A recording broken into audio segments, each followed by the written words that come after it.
ये है महर्षि रामना। इनको तो हम सब जानते हैं, भारतवर्ष के बहुत बड़े संत हैं। इनकी एक सच्ची घटना मैं आपके सामने दोहराता हूँ। इनको मिलने के लिए उनका एक भक्त कश्मीर से आता है। बहुत सारी प्रॉब्लम्स होती है, लेकिन केवल उसे कश्मीरी भाषा बोलना आता है।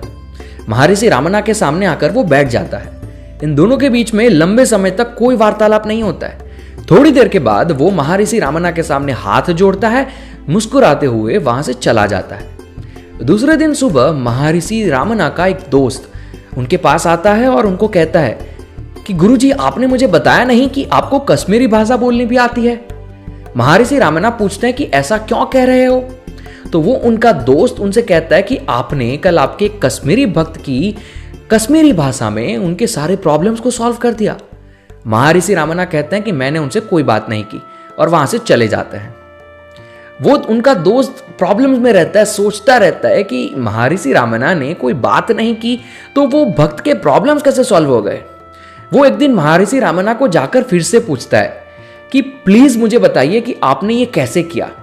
तब महर्षि रामना उन्हें समझाना शुरू करते हैं कि मैंने उनसे कोई वार्तालाप नहीं की, लेकिन मैंने उनके पश्चंती वाक्य को सुना। महर्षि रामना उन्हें ह्यूमन बॉडी के अलग अलग वाकों के बारे में समझाना शुरू करते हैं। और इस पॉइंट पे आपका जवाब है कि कैसे कोई एक मन की बात पढ़ सकता है, कैसे एक मेंटलिस्ट किसी के दिमाग की बातें पढ़ सकता है बिना वार्तालाप किए। ये चीजें हमारे शास्त्रों में, हमारे योगिक लाइफ में बताई जाती है। मैं आप लोगों के सामने ये सारी चीजें आज खोलता हूं। मैं यहां पर किसी को टारगेट नहीं करूंगा, मैं यहां पर किसी को गलत ठहराने के लिए वीडियो नहीं बना रहा हूं। इस वीडियो में केवल मेरा मकसद है आप लोगों तक ये चीजें, ये इंफॉर्मेशन पहुंचाना। तो महर्षि रामना उन्हें समझाना शुरू करते हैं। वो कहते हैं कि जैसे एक वायर के अंदर से इलेक्ट्रिसिटी गुजरती है, वो इलेक्ट्रिसिटी वहां तक चलती रहती है जब तक उसका एंड सोर्स नहीं आ जाता। मतलब एक फैन या फिर एक लाइट बल्ब, जब वो इलेक्ट्रिसिटी लाइट बल्ब तक पहुंच जाती है, वो इलेक्ट्रिसिटी अपना फॉर्म चेंज करके लाइट बन जाती है। अगर वो पंखे तक पहुंच जाती है, वो इलेक्ट्रिसिटी अपना फॉर्म चेंज करके हवा बन जाती है। उसी प्रकार से मनुष्य शरीर के अंदर भी जो हम वार्तालाप करते हैं, जो हम सोचते हैं, वो सीधा हमारे मुख से नहीं निकलता, वो हमारे शरीर की नाड़ियों के थ्रू ट्रैवल करता है। यानी कि ट्रैवल करता रहता है जब तक उसको हवा नहीं मिल जाती गले के अंदर, तब तक वो ट्रैवल करता रहता है। जैसे वो गले में स्ट्रक होता है, जैसे वो गले में हवा के साथ मिलता है और जैसे ही हमारा मुख खुलता है, वो हमारे मुख से शब्द की तरह बाहर आता है। यानी कि हमारे शरीर में 4 वाक है: वैखरी वाक, मध्यमा वाक, पश्चंती वाक और पारा वाक। मैं ये वाकों के बारे में आपको विस्तार से समझाता हूं। वैखरी वाक यानी कि जो भी आप आपके मुख से बोलते हो, जो भी आपके विचार आपके दिमाग में थे, जो आपने आपके मुख से बोले, ये बन जाता है वैखरी वाक। उसके बाद होता है मध्यमा वाक। आप लोगों ने ये चीज कहीं ना कहीं फील की होगी कि जब भी आप कुछ सोचते हो तो वो आपके दिमाग में होता है, लेकिन तब भी आप उन्हें सुन पाते हो। यानी कि आपके दिमाग में कोई थॉट्स आ रहे हैं और वो थॉट्स आप आपके मुख से नहीं बोल रहे हो, लेकिन तब भी आपको वो सुनाई देते हैं, तब भी आप आपके थॉट्स को सुन पाते हो। हम सबके साथ ये होता है। हम कुछ सोच रहे होते हैं या फिर गाना गुनगुना रहे होते हैं, बिना मुख से आवाज निकाले, बिना गले से आवाज निकाले, तो वो गाना, वो विचार जो हमारे अंदर हैं, वो हमें सुनाई देते हैं, वो हम समझ पाते हैं। वो होता है मध्यमा वाक।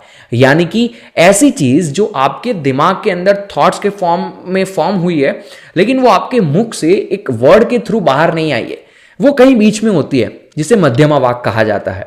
उसके बाद होता है पश्चंती वाक।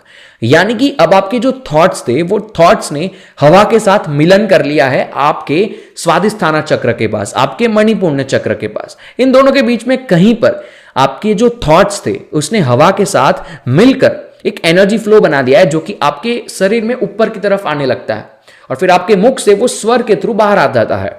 तो ये जो पश्चंती वाक है, ये मध्यमा वाक के नीचे वाला लेवल है, जहां पर आपके थॉट्स और आपकी हवा एक दूसरे के साथ मिलती है। उसके बाद ये आपके मुख से बाहर आने की प्रक्रिया शुरू करते हैं। एक और होता है जिसे कहा जाता है पारावाक। पारावाक यानी कि ऐसा वाक जो आपके शरीर के अंदर है, लेकिन आपको महसूस नहीं होता है, ये आप समझ भी नहीं पाओगे। ये आपके पश्चंती वाक के भी नीचे का लेवल है, जहां पर आपके थॉट्स अभी तक आपके स्वर पेटी, आपकी हवा के साथ मिले नहीं है, लेकिन वो तब भी आपकी एनर्जी फॉर्म के अंदर एग्जीक्यूट होना शुरू हो जाते हैं, सबकॉन्शियस लेवल पे एग्जीक्यूट होना शुरू हो जाता है। ये एक मनुष्य, साधारण मनुष्य कभी फील नहीं कर सकता है। लेकिन अगर आप एक एनलाइटेड बीइंग है, अगर आप एक एनलाइटेड पर्सन है, तो आप वैखरी वाक के नीचे तीनों वाक, पश्चंती वाक, पारा वाक और मध्यमा वाक, इन तीनों वाक को महसूस कर सकते हो। ना ही केवल अपने, किसी और के भी उन सारे वाकों को महसूस कर सकते हो। जैसे हम जब कुछ भी सोचते हैं तो हमारे दिमाग में होता है लेकिन हम सुन पाते हैं, उसी प्रकार से आप जो सोच रहे हो वो कोई और भी सुन पाएगा अगर वो एनलाइटेड बीइंग है, क्योंकि वो आपके पश्चंती वाक या फिर मध्यमा वाक को पढ़ने की कोशिश कर रहा है। क्योंकि ये जो थॉट्स हैं, जो आप सोच रहे हो, वो आपको सुनाई भी दे रहे हैं। वो आपको सुनाई क्यों दे रहे हैं? क्योंकि वो एक वाइब्रेशन के थ्रू आपके बाहर निकलते हैं और फिर वो आपको सुनाई देते हैं। और उस वाइब्रेशन को अगर कोई एनलाइटेड बीइंग है, या फिर किसी ने वो सिद्धि हासिल की है, या फिर किसी ने वो आर्ट सीखा है, या फिर किसी ने वो कला सीखी है, तो वो आपके इस वाइब्रेशन को कैप्चर कर सकता है। तो ये एक हमारे सनातन धर्म का, हमारे योगिक सिस्टम का एक पहलू है, जहां पर बताया जा सकता है कि कैसे टेलीपैथी, यानी कि दूसरे के दिमाग की बातें बिना बातचीत किए सुनना।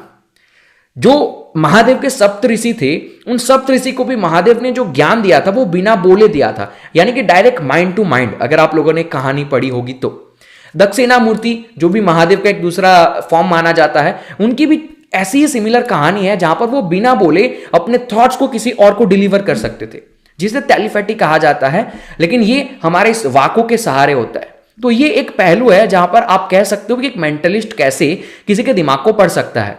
लेकिन दूसरा पहलू भी होता है जहां पर एक इल्यूजन क्रिएट किया जाता है, जो कि मैजिशियंस आपके सामने करते हैं। मतलब वो आपको उस सिचुएशन में पहले से डाल देते हैं कि आप जो बोलेंगे, जो आप सोचेंगे, वो उनके द्वारा इल्यूजन बनाई गई चीजों को ही सोचेंगे। वो आपके सामने सिचुएशन से ऐसी क्रिएट कर देंगे कि उनको पता होगा कि अब आप क्या सोचने वाले हो, और यहां पर आकर वो मैजिक करते हैं। ये आर्ट होता है, इसको भी सीखना पड़ता है। ये सिमिलर नहीं है, ये इजी नहीं है, इसको हम नॉर्मली नहीं कर सकते हैं। ये कला को भी हमें सीखना पड़ता है। तो तब जाकर जो ये आर्ट फॉर्म को आपके सामने दिखाते हैं लोग, ये जो कला है जो आपके सामने दिखाते हैं, ये दूसरा पहलू है माइंड को रीड करने का। तो हम यहां पर किसी को कंक्लूड नहीं कर सकते, हम किसी को गलत नहीं कह सकते, हम किसी को कुछ नहीं कह सकते हैं। हमें नहीं पता कि कोई कैसे क्या चीज कर रहा है, लेकिन एनलाइटेड बीइंग किसी और की मन की बातों को जरूर पढ़ सकता है। और आप भी अगर ये सिद्धियां हासिल करते हैं तो आप भी ये चीज कर सकते हैं। ये कोई चमत्कार नहीं है, ये केवल आपके मन की बातें, आपके वाइब्रेशंस को रिसीव करना है। उसी प्रकार से जैसे हम आरती को रिसीव करते हैं, सेम वही कॉन्सेप्ट यहां पर है। लेकिन इसमें थोड़ा सा ये वाकों का खेल है, थोड़ी कला है, थोड़ी सिद्धियां हैं। आई होप आप लोगों को आज कुछ नई इंफॉर्मेशन सीखने को मिली होगी। अगर आपने कुछ नई इंफॉर्मेशन सीखी है, मेक श्योर कि आप इस वीडियो को लाइक करें, नीचे अपने कमेंट्स में व्यूज बताएं और इस चैनल को सब्सक्राइब करें, क्योंकि ऐसी ही और अंदर की बातें मैं आप तक स्पिरिचुअलिटी के फॉर्म में, योगिक फॉर्म में पहुंचाता रहता हूं। फिलहाल वीडियो के लिए इतना ही। नमस्कार।